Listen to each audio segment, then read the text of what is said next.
Indonesia memiliki keindahan alam, kuliner yang lezat, dan kaya akan kesenian tradisional yang memikat.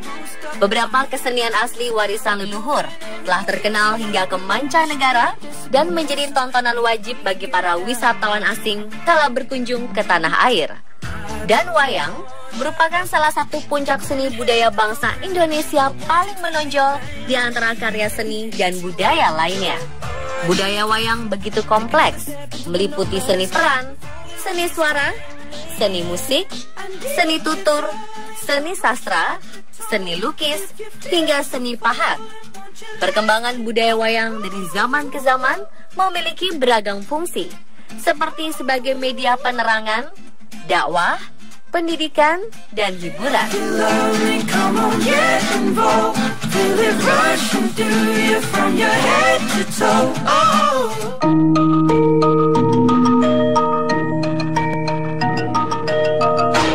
Wayang merupakan seni pertunjukan asli Indonesia yang berkembang pesat di Pulau Jawa dan Bali. Pertunjukan ini juga populer di beberapa daerah seperti Sumatera serta Semenanjung Malaya. 7 November 2003, Lembaga Kebudayaan PBB UNESCO telah menetapkan wayang sebagai pertunjukan bayangan boneka tersohor Indonesia, sebuah warisan mahakarya budaya dunia yang tak ternilai dalam seni bertutur. Dan Ki Mantep Sudarsono sebagai Duta Wayang Indonesia terpilih untuk penerima penghargaan dari UNESCO. Sejak 2015, 7 November dikenal sebagai Hari Wayang Dunia. Sebenarnya, pertunjukan boneka tak hanya ada di Indonesia, karena banyak negara memiliki pertunjukan boneka.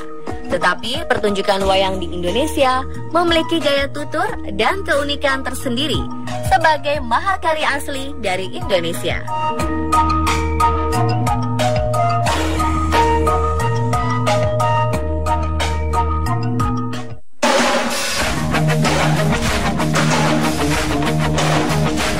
Melusuri asal-usul wayang bukanlah hal mudah. Sejak zaman penjajahan Belanda hingga kini, banyak cendekiawan dan budayawan berusaha meneliti dan menulis tentang wayang.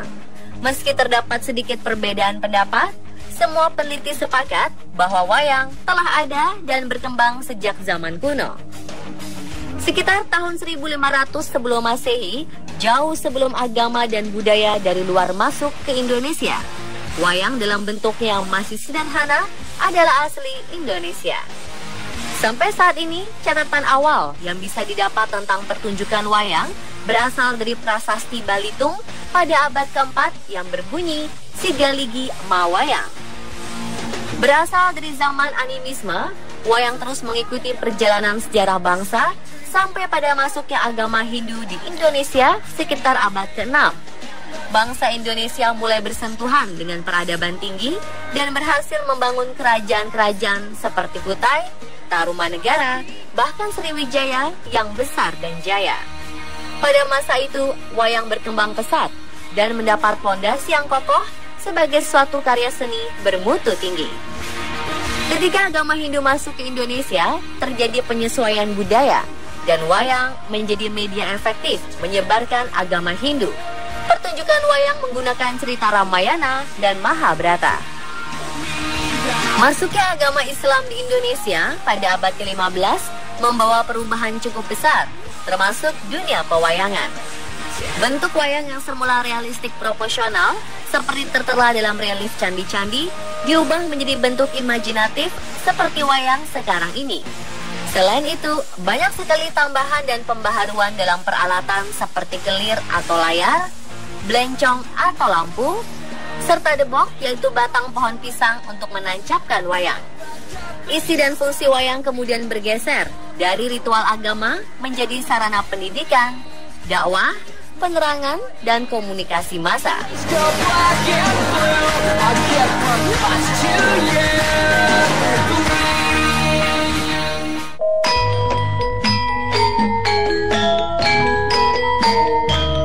Di Indonesia, terutama di Pulau Jawa, terdapat kira-kira 40 jenis wayang yang dapat dikelompokkan menurut cerita, bahan baku, ataupun cara mementaskannya.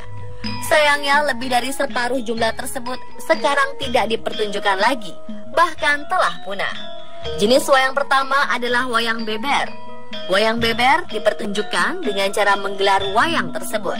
Selanjutnya adalah wayang purwa. Wayang purwa merupakan wayang paling digemari oleh suku Jawa. Wayang ini ada yang terbuat dari kulit yang disebut wayang kulit purwa, ada juga yang terbuat dari kayu yaitu wayang golek purwa. Ada pula wayang klitik dari kayu, tetapi tangannya terbuat dari kulit tebal. Wayang ini menceritakan zaman Pajajaran sampai Majapahit pada masa Prabu Brawijaya. Lalu ada juga wayang madya, wayang gedok, wayang golek, serta wayang suluh yang muncul setelah Indonesia merdeka.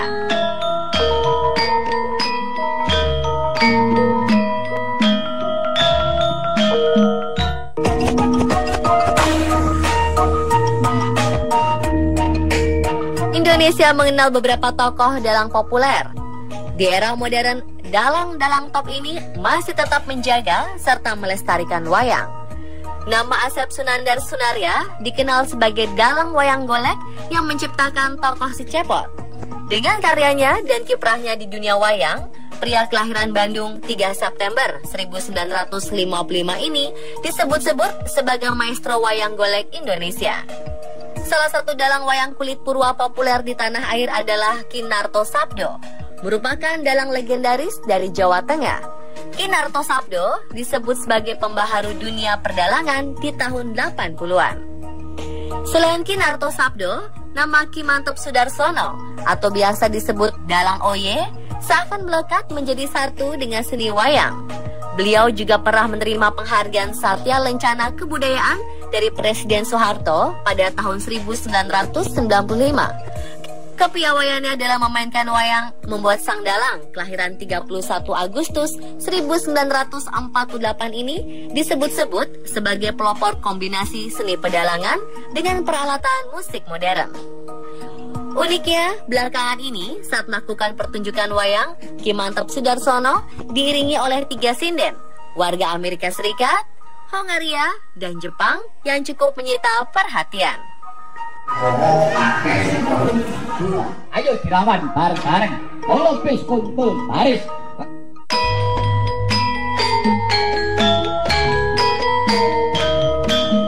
Banyak yang mengatakan bahwa wayang tengah terancam eksistensinya.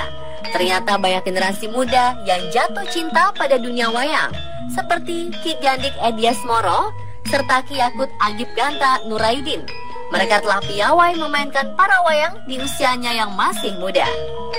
Wayang adalah kesenian yang tinggi martabatnya dan merupakan kesenian klasik tradisional yang adiluhung. Karena itu sangat penting melestarikan wayang kulit. Jangan sampai hilang dari pengetahuan generasi muda, apalagi sampai terkalahkan oleh budaya atau kesenian asing. Oskadon sebagai salah satu merek obat sakit kepala yang sudah terpercaya sejak tahun 1990 bersama Ki Mantep Sudarsono melalui hashtag Lestari Budaya Oskadon, mengajak generasi muda untuk melestarikan dan mencintai budaya, khususnya wayang kulit yang merupakan harta warisan budaya bangsa. Jangan sampai seni wayang diakui negara lain. Kita baru kebakaran jenggot mengklaim wayang adalah seni budaya tanah air. Mari pemerintah ini memperhatikan kepada kesenian, terutama ya dalangi. Paling tidak ya pemerintah gelem wayangan gitulah. Jangan hanya ben-benan, Mbak. Mbok wayang dipikir. Katanya wayang itu punya kita sendiri, punya bangsa Indonesia. Kenapa nggak dipikir? Itu. Mari kita dipikir bersama-sama. Pemerintah mau memikir, dalangnya berkreasi, menurut zamannya, masyarakatnya mendukung. Tidak usah masyarakatnya itu tahu wayang, tapi ada pengakuan. Wayang itu punya saya, itu sudah baik.